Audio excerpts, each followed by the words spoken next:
Welcome to Ben's Experience. In this video, I will share with you how to change your online store currency in Shopify. First, visit shopify.com, then click on Login,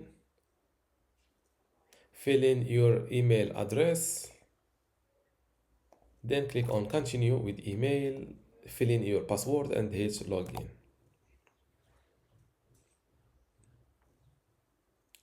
Now that you're inside your Shopify dashboard, just click on this settings from this corner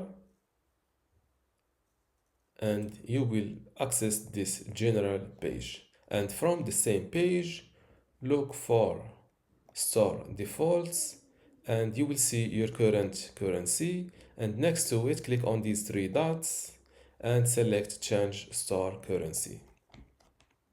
Select your new store currency from here. Let's go with US dollar.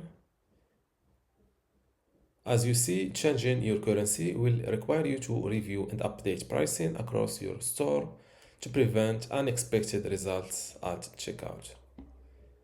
Click on Save. Now let's refresh this page. And as you can see, now the US dollar is your new store currency. And this is how to change your online store currency in Shopify. If you still have a question, leave it in the comments below. And don't forget to give this video a like. Thank you.